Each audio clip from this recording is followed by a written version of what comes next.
Diario de Cuba. Desde Nueva York conectamos con el escritor y humorista cubano Enrique del Risco, que acaba de lanzar un libro que se llama Nuestra hambre en La Habana. Te felicito por él. Ya lo podemos encontrar en Amazon, en algunas plataformas. En España vi que lo están vendiendo también en la Casa del Libro, ¿puede ser? Sí, es un libro de hecho español, es decir, editado en España, en Barcelona, de la editorial Plataforma. Y entonces, una editorial dedicada sobre todo a no ficción, biografías, memoria, etc. Por eso lo Por eso aquí. saqué por ahí. Oye, bueno, muchas gracias por estar con nosotros. Este libro es un libro en el que cuentas en primera persona cómo viviste este periodo llamado periodo especial en Cuba, en la época de los 90, en un tiempo en que tú eras muy joven en Cuba, que Sí. trabajaste en una escuela, en un museo, en un cementerio, y desde todas esas aristas nos vas contando cosas de ese momento. ¿Qué nos podemos encontrar en tu libro? Bueno, intento, partiendo de mi propia experiencia, que es un poco particular, porque justo el periodo especial empieza para mí prácticamente cuando empiezo a trabajar, ¿no? Yo me gradué en el 90 y empiezo a trabajar en septiembre del 90 y ya inmediatamente se sienten los efectos. Y entonces yo como material de estudio, ¿no? Como conejillo de India de ese periodo especial, creo que tengo esta particularidad, ¿no? Y encima, como tú decías, trabajo en el cementerio de La Habana, en una escuela y en un museo, ¿no? Tres lugares muy particulares y, digamos, centrados en el tema de la memoria, ¿no? Porque incluso en la escuela yo enseñaba historia, porque yo soy graduado de historia. Y entonces, y siendo joven y siendo bastante activo, sí, me moví bastante, sí, porque la mayoría de los cubanos cuando llegó el periodo especial se recluyeron, porque no había transporte, no había nada. Yo me mantuve moviéndome bastante, incluso por todo el país, ¿no? Y eso también, que es una cosa que muchas veces le falta a ese tipo de recuentos. Este es un libro que recorre todo el país, ¿no? Junto conmigo. Pero por eso se llama Nuestra hambre en La Habana, porque no quiero que sea solo memorias mías, ¿no? Sino trato de recoger, ¿no? El mundo, cómo se vivía a pie de calle esa crisis espantosa. Y incluyo, es decir, incluyo chistes, incluyo muchos rumores. El libro está lleno de rumores porque esa era nuestra principal fuente de información, ¿no? Y las cosas pasaban, cosas terribles que uno las oía, ¿no? Desde un envenenamiento con harina, porque harina parece que había sido contaminada por ratones, porque a alguien se le ocurrió, encontró un saco de harina en el, en el sótano de una compañía de teatro y se había puesto a venderla como si fuera harina consumible, ¿no? Y entonces, pues la harina se usa, usted sabe, para atrezo, etc. Y entonces, el libro es eso, el libro es un recorrido por todo el periodo especial de la manera, digamos, más amplia posible, pero Ujú. al mismo tiempo, desde mi punto de vista, no pretendo ser una historia, pero al mismo tiempo, por otro lado, por ejemplo, estar en el cementerio a mí me dio la posibilidad de ver el resultado del periodo especial, ¿no? Claro, Aumentaron al doble los enterramientos y eso no puede haber sido casual. Eso entiendo. está, sí, está documentado ahí. Y algunos casos especiales, el periodo especial, como o víctimas de todo este proceso, como desde ir a la tumba de Ochoa o ver el entierro. Yo llegué a ver el entierro lo cuento ahí en el libro, el entierro de Abrantes, o de José Abrantes, el exministro del Interior, muerto en extrañas circunstancias en la cárcel, ¿no? Y Ujú. entonces el libro es un poco eso. Y además está construido por acápites, ¿no?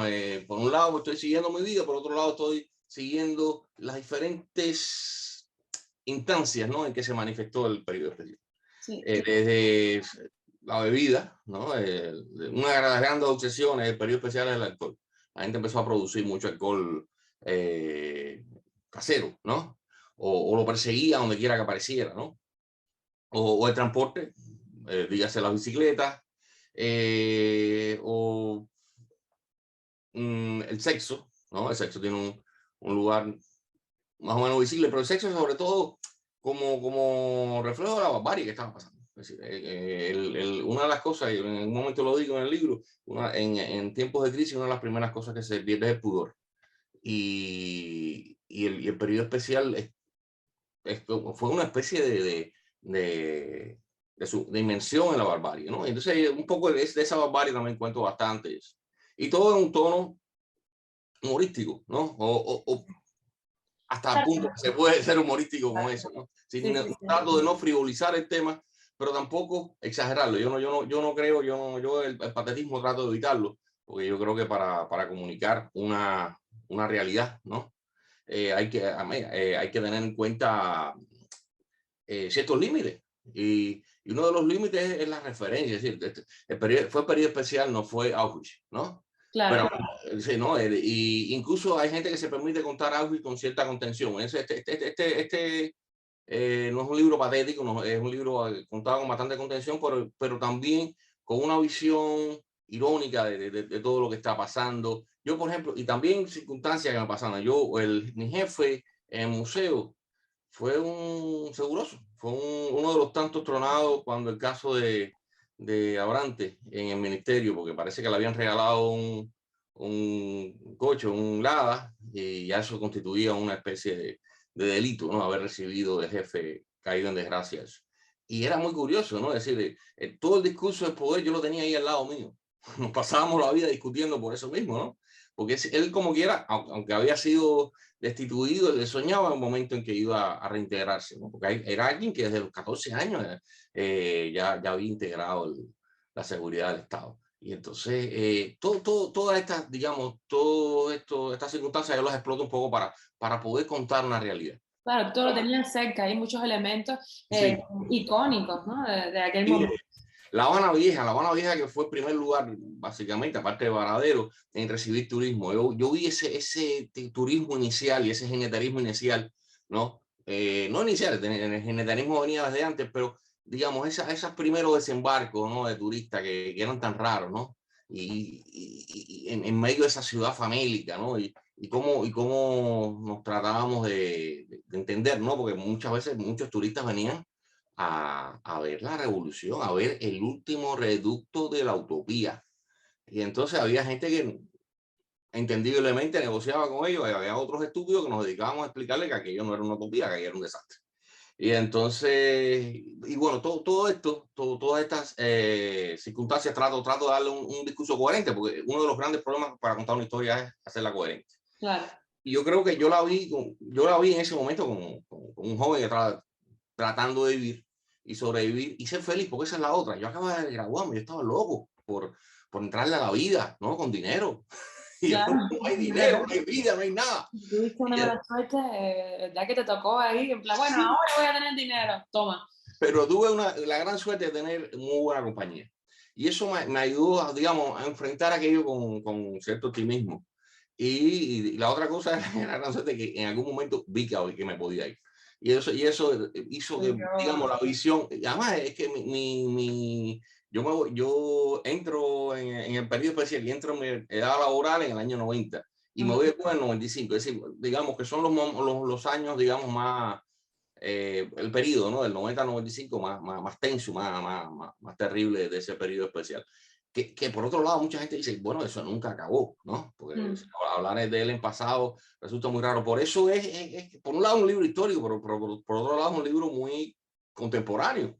Claro. Porque ahora las circunstancias en las que yo me fui son más o menos las mismas en las que la gente se está yendo ahora. Y en el momento que estoy escribiendo el libro, estoy pensando en generaciones que no han vivido eso, un poco para que vean eso más allá, porque todo el mundo dice del periodo especial dos cosas. Se vendían pizzas con preservativos y bistec disfrazadas. Yo nunca vi eso. O sea, no es una, no, yo rehuyo al recuento mitológico y me atengo a lo que viví, que ya fue bastante terrible, no hay que exagerar. No hay que exagerarlo. No hay que exagerar. Aunque bueno, por supuesto, esos mitos circulan en el libro, porque el libro está también lleno de mitos, pero los pongo como tales, ¿no? Exacto, como rumores que escuchabas. Exacto. Y que escuchábamos, porque es que tanto el hambre como la desesperación fueron la verdad muy democráticos, ¿no? Ahí, excepto el grupito del poder, todo lo vivimos muy intensamente el periodo especial, ¿no? Fue Vale, ¿no? Muy una experiencia igualitariamente. muy colectiva, porque a diferencia, yo en algún momento, a un capítulo que lo dedico al libro de Noam Hanson, el hambre, y esa hambre no tiene nada que ver con la nuestra, ¿no? El hambre era de caminar por una ciudad donde había comida y él no tenía dinero y él veía las cosas en las vidrieras y las contemplaba con deseo. Estábamos hablando de un hambre en una ciudad donde no hay comida. Y no hay comida no por un año, ni por dos, ni por tres, por 5 años y más. Desapareció. Y entonces era hasta envidiar era difícil, ¿no?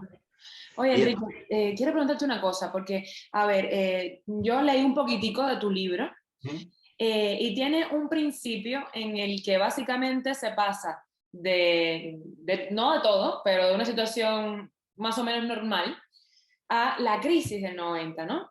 Que es cuando tú empiezas a trabajar. ¿Cómo se vivió eso? ¿Fue una cosa paulatina? ¿Fue una cosa de un día para otro, de repente no habían cosas? ¿Y qué decía la gente? ¿La gente pensaba que eso iba a ser una cosa momentánea? ¿O qué iba a ser? claro, O sea, cuéntame un estaba poco cómo se vio. absolutamente no preparado para esto. Y traté de reproducir en el libro, digamos, esa secuencia en la cual están pasando cosas y tú no las crees. Es decir, no pasó ni tan lento como para que uno se diera cuenta de lo que estaba pasando, ¿no? Ni tan rápido como, si fueron en 3 o 4 meses, digamos, se pasó. Por eso el libro no empiezo. El primer capítulo estamos comiendo por última vez, la familia, no sabíamos, pero por última vez en un restaurante. Ya después, esa escena medio idílica va a ser imposible. Va a ser imposible. Uno que pensaba que era el principio de una vida, ¿no? De pronto, y eso fue, y uno no se daba cuenta, uno veía que desaparecían las cosas, pero como en Cuba las cosas desaparecen y aparecen, uno pensaba que iban a reaparecer. Y de pronto se das cuenta que no, que todas las cosas están desapareciendo, desapareciendo, desapareciendo. Y en medio de esa desaparición, la gente eh, trata de reaccionar a eso, pero que va, la realidad fue más rápida que eso. Ejemplos claros, es decir, en mi casa habían 2 sillones en el portal toda la vida y desaparecieron, ¿no? Se los robaron, es decir, el robo se convirtió en una cosa pandémica. Y cosas absurdas que robaban, pero todo el tiempo. Era cosas así. La gente estaba como preparándose para hibernar, ¿no? De pronto pasó eso. Y eso pasó en cuestión de meses. Es decir, no sé cuando tú dices repentino en qué estás pensando, pero pasó No sé. bastante rápido, pero en 3 o 4 meses, digamos, de septiembre del 90 a enero, febrero del 91, ya en 91 ya el periodo especial estaba empezando a Estaba ahí conversar. establecido. En el 92 ya, digamos, 92-93 fueron los momentos más duros, ¿no? Con aquellos apagones de 16 horas y qué sé yo. Y todo, decir, todo era sumado. Es decir, a mí todavía a mí me parece, sí, cuando me dicen lo horroroso que ahora que es la situación en Cuba, me parece que todavía le falta para llegar al horror del periodo especial. Y no es un consuelo. Yo creo que ahora la gente, y esa es la gran diferencia del periodo especial y ahora, está mucho más consciente. Está mucho más consciente de que no hay nada normal en lo que está pasando. Está consciente de que no pueden contar con el Estado. En ese momento la gente todavía tenía una ilusión de que el Estado iba a recuperarse, y no. Entonces, yo trato de hacer una inclusión en esa mentalidad colectiva, ¿no? Haciéndome varias preguntas. ¿Por qué pasó eso? ¿Por qué dejamos que pasara? ¿Por qué aceptábamos eso con esa mansedumbre? Porque hubo mucha mansedumbre. Sino, lo más parecido a una rebelión fue el maleconazo, el de 5 de agosto del 94, en cuanto también hablo en el libro. Pero al mismo tiempo el maleconazo estaba concentrado en déjennos ir, ¿no? Déjennos escapar. Y entonces trato de pensar, ¿no? ¿Cómo fue que se iba ahí? ¿Cómo fue que se aceptó tanto a nivel colectivo esa miseria espantosa, ¿no? Oye, así como desaparecieron cosas, ¿qué fue lo primero que desapareció a tu vista? O sea, que tú dijeras, bueno, ¿y esto? Yo no, las cafeterías empezaban a cerrar todas, ¿no? Las cafeterías, la prensa, de pronto habían 2 periódicos y era la mitad del periódico. O sea, antes eran 8 páginas, pronto eran 4. Y el alcohol. El alcohol desapareció rapidísimo. Me acuerdo que primero desaparece el ron. Y después estaba todavía, quedaron unas botellas de Stolichnaya, el vodka ruso. Y esas desaparecieron. Que nadie, nunca se las tomaba porque lo veían como algo raro, qué sé yo. Y esas desaparecieron también. El alcohol desapareció rapidísimo. Y el transporte empezó a achicarse. Todo eso, digamos, desapareció muy pronto, en los primeros meses. Desaparecieron rutas completas de autobuses, ¿no? Y esa es la otra. Uno vivía así a ciegas, ¿no? El gobierno te decía que todo estaba controlado, no sé qué, pero no te enterabas de nada. De nada, no es como ahora que uno más o menos tiene idea de lo que está pasando por alrededor y tiene más conciencia. Uno no se enteraba de nada. El Ahora eran control. rumores y rumores. Si no es por Radio Martí, de verdad que hubiera sido todavía más oscuro la noche. Yo muchas cosas que pasaron. Hubo protestas, represiones, qué sé yo. Hubo una protesta en Regla bastante sonada, otra en Cojima, que mataron como 4 personas. Yo para enterarme así de primera mano, yo cogía la bicicleta y iba hasta allá y le preguntaba a todos los amigos que tenía por la zona. Para nada, yo no era periodista, no tenía ninguna vía para hacer eso, convertirlo eso en un artículo de prensa. Pero por lo menos para enterarme yo, para saber qué estaba pasando. ¿Tú en ese momento no tenías pensado utilizar toda esa información en un libro en el futuro? No, para nada. Es decir, ¿quién va a escribir un libro de algo que le está pasando a todo el mundo? Claro. No sé, en ese momento es como que escribir un libro del aire, ¿no? Porque nosotros respirábamos el horror aquel. Pero sí, por un lado, fíjate, es un libro curiosamente que ha generado muy poca memoria. Están las novelas y libros de cuentos que aparecieron de ficción en los años 90. Después algún que otro estudio, hubo una antología ahí oficialista que salió en 2012, qué sé yo, de pequeños textos, pero digamos, esta memoria también que sea medio reflexiva sobre el asunto del periodo especial, no. Yo creo que buena parte del asunto de Cuba es eso, su continua y estimulada desmemoria, ¿no? Entonces por eso la gente le cuesta trabajo madurar sobre cualquier asunto, porque si tú no hay retroalimentación sobre las cosas, no hay manera de pensar, bueno, espérate, esto pasó. Ahora, digamos, ha despertado un poco eso con toda la historia cubana. De pronto se habla de la UMAP, se habla del Mariel, etcétera. Pero primero uno no vivía en el espíritu ese de esto hay que recordarlo, ¿no? Esto hay que recogerlo. Y todavía los cubanos nos padecemos de ser seres muy engreídos que se da muy poca importancia, que es una contradicción tremenda. ¿Sí? Nos creemos gran cosas, pero al mismo tiempo, en el fondo, no nos damos tanta importancia porque no falta ese gesto hacia el pasado, hacia la memoria, de irlo recogiendo, sobre todo para seguir pensando hacia el futuro, ¿no? Claro. Porque es la otra, si tú no tienes futuro, ¿qué vas a pensar en el pasado? No sé. Y entonces... Hay mucha gente que no tiene tiempo ni para pensar en eso, porque la situación sigue estando mala. Y entonces tú dices, bueno, tengo que resolver esto, lo otro, tal vez no tengo el tiempo ni de sentarme y decir, bueno, quiero ser escritor, quiero escribir sobre esto, quiero plasmar esto, ¿no? Imagínate. Enrique, te quiero preguntar, porque así como desaparecieron cosas, o sea, alimentos, ron, todo esto, transporte, prensa, me imagino que la gente inventaba, porque había que salir adelante de alguna forma. No, el periodo especial fue digamos, el reino de la invención. Todos inventábamos, ¿no? El Estado inventó mucho, inventó sobre todo nombres para cosas infames, ¿no? Que te daba de comer. Y la gente inventaba cosas, inventaba de todo. De pronto, bueno, esto mismo, lo del alcohol, la cantidad no solo de nombres, de alcohol que se produjeron en ese momento. Todavía, sí, había que inventar, pero tampoco había mucho que inventar. Que tú vas a inventar en un lugar donde de pronto no hay nada, ni siquiera referencia de algo. Pero sí, hubo gente que inventó las primeras de estas máquinas, por ejemplo, de producir jabón, o de pronto de redescubrir la fauna cubana para ver qué cosa comestible había o utilizable. De pronto, ¿sabes? Ibas a Baracoa y te decían, no, hay una baba de un bejuco aquí, se usa como jabón, etc.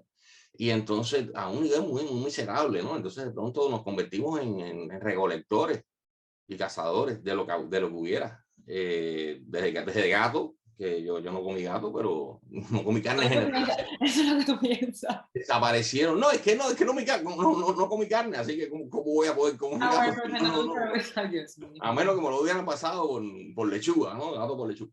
Pero no, realmente y, y sobre todo, yo creo que si algo positivo hubo en el periodo especial, que la gente empezó a desconfiar firmemente en el Estado, ¿no? Y a confiar más en sí mismo. Y de pronto, yo recuerdo un fin de año que no, tú salías a la calle, era un silencio, una tristeza y una falta de comida tremenda.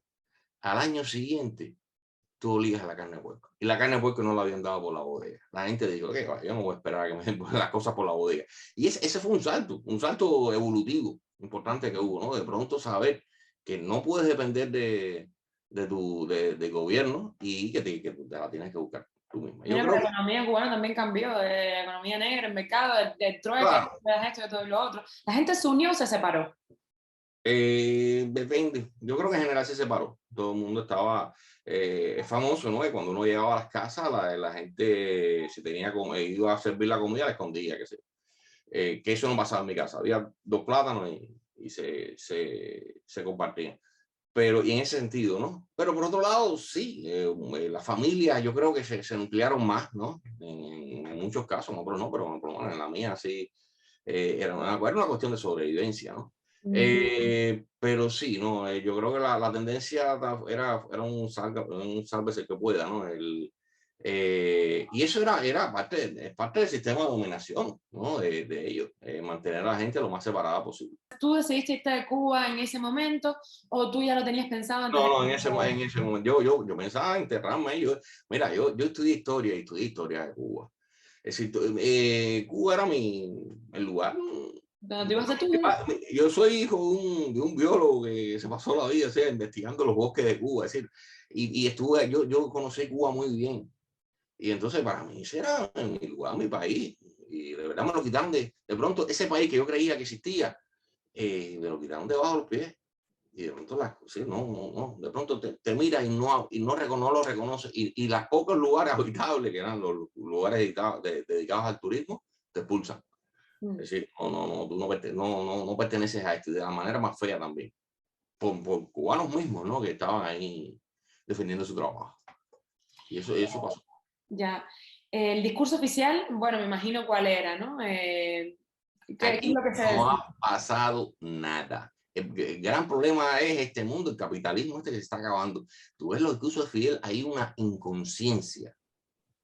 No se habla de crisis, no se habla del periodo especial, tú sabes. Eh, se habla como las circunstancias de todos conocidas, cosas así. Era como si no estuviera pasando nada y estaba pasando todo y todo el mundo estaba viviendo. Era increíble. Y esa era, yo creo que la parte más humillante de saber que lo terrible, ¿no? Que era todo y que el discurso era como que no se enteraba. También ellos contaban con ese monopolio que tenían de la información y que nosotros no, ¿sabes? No, porque la gran, digamos, lo que hace la sociedad moderna, esto no lo descubrió ni mucho menos, es la simultaneidad con que pasan las cosas, no sé, con que se viven las cosas. La prensa es lo que hace la prensa y los medios, ¿no? De pronto, ¿sabe? Vivir de que un niño se cayó en un pozo, vivirlo todos juntos, ¿no? Y eso nos hace parte de una nación, pero aquí no, aquí tú preguntabas antes si la gente se había unido, había una complicidad por otro lado, ¿no? Es decir, yo me pasó de parar frente a un semáforo y hablar con el tipo al lado como si lo conociera toda la vida, hablar los horrores de aquello, ¿no? ¿Estaban viviendo lo Pero, mismo? Era claro, como... era como estábamos todos en la misma página, pero por otro lado no había manera de articular todo ese reciente reacción, ¿no? A lo que nos estaba pasando. Y entonces lo más insultante era eso, cómo los medios ignoraban la situación terrible que estaba pasando. Oye, al principio de la entrevista tú hablabas de que cuando tú trabajaste, entre tus trabajos en ese momento fue un cementerio, ¿no? Entonces tú tal vez no tienes cifras oficiales, pero sí viste como un aumento de los fallecimientos en el momento en que, más o menos en el momento en que comienza el periodo especial. ¿En qué año fue esto? Y bueno, por supuesto, sí hubo muertes relacionadas con el hambre, con enfermedades que provocaron el hambre, o sea, háblame un poco sobre esto. Mira, cuando yo entré en cementerio, yo estuve en cementerio en dos ocasiones. Estuve del 90 al 91 y después 93 al 95. Ah, En 90 al 91 los entierros oscilaban entre 40 y 50 entierros diarios en el cementerio de Colón. Y ya para el 93, sí, la segunda etapa en que yo entro, se habían duplicado de entre 80 y 100 entierros diarios. Y entonces ya eso indicaba, ¿no? Que había habido había una mortandad visible y que siente. No, no, si no, yo no tengo, yo conozco amigos que perdieron la vista, por ejemplo, y conozco ¿no? los casos de los suicidios famosos, que también los menciono. Y bueno, evidentemente, si la gente va depauperándose, en algún momento se hace mucho más vulnerable a cualquier cosa, un catarro, lo que sea. Yo creo que hubo de todo, es decir, muertos de hambre, literalmente, no, no sé si hubo, posiblemente lo haya habido, pero sí de pauperación. Y es que no había gordos en La Habana, no había gordos. menciona y me reí mucho, ¿no? Se desaparecieron los gatos y los gordos. Los gordos. Y además, yo me acuerdo gordos así que estaban, los visitaban en su casa y tenían una foto de él, todo gordo. En Encima, plan, este era yo, este orgulloso. era yo. Y los pellejos jugándole, eso era terrible. Y era cómico, porque esa es la otra, era una tragedia, no es como ahora Ucrania, tú sabes, todo está pasando en tiempo real, de lo nuestro no se enteraba nadie, y era relativamente comparado con esto que estamos hablando, con Ucrania, era mucho más lenta Y todo. uh-huh, la tragedia, y entonces por eso al final terminaba teniendo un poco de comedia, porque uno al final estaba viéndolo como casi como si uno no fuera parte de eso mismo, ¿no? Exacto. Te pones como por arriba y empiezas ahí a ver, un fulanito, no sé qué, estás viviendo lo mismo. ¿Cuál era un plato de comida típico ahí en tu casa en pleno periodo especial? Dando de Que comida, los recuerdes que dices, esto es lo que más yo comía, no sé. chícharo. Chícharo, ¿no? Chícharo estuvo ahí. Era lo más conocido. Chícharo, jurel. Y entonces de pronto un plato elegante se aparecían ají, de pronto jurel relleno de ají. No, ají relleno de jurel y de pronto encontraban lo que sea, ¿no? Pero sí, no, el chícharo era el... Porque los frijoles incluso estuvieron desaparecidos, qué sé yo. Yo me El acuerdo con ellos. pan, el pan que mucha gente ya no comía pan porque ya el pan era como convertía el pan. La gente luchaba cada pedacito de pan. Yo llegué a casa donde la gente, en una guerra civil dentro de la casa, disputándose un pan. De madre, bueno, yo nací en 92, imagínate. Yo nací ahí, pobre mi mamá y mi papá, mi abuelo, porque yo nací en el pedacito de ese supermercado. Yo ni me acuerdo, pero Los fatal. padres eran unos valientes. En esa época la gente no se reproducía, o por lo menos la impresión que ninguno de mis amigos, solo uno, tuvo hijos. Todos los demás evitaban tener hijos. Yo evité tener hijos porque Bueno, era... imagínate, ¿no? En mi casa no se pudo, ¿no? Imagínate. Pero bueno, ahí está, ahí, bueno, aquí estoy, ¿no? Bastante bien. Sí, sí, no. ¿Qué te Gracias, iba a decir? gracias a papá y mamá, ¿no? Gracias, padre. Oye, ¿dónde podemos encontrar tu libro? Ya para terminar, repetimos el nombre para los que quieran comprarlo, yo realmente lo recomiendo. Es pues la historia de él, pero como tú decías, también tiene que ver con lo que vivió todo el mundo, por supuesto, y con el humor que no le falta. Entonces es muy fácil de leer. ¿Dónde lo podemos encontrar? Está en Amazon tanto en Europa como en Estados Unidos. En Europa también, es decir, sobre todo en España en librerías porque es una editorial importante que se mueve bastante bien, que distribuye en toda España. Pero además Amazon para todo lo demás. Perfecto. Nuestra hambre en La Habana. Ahí dejo el título. Muchísimas gracias por estar con nosotros, por escribir y por trasladarnos a las personas que no nos acordamos, como yo, que lo viví, pero no me acuerdo, a ese momento, ¿no? Como tú decías, hay que escribir, hay que hacer historia, ¿no? Gracias a ti por las preguntas, la verdad. Muchas gracias. Muchas gracias. Hasta luego.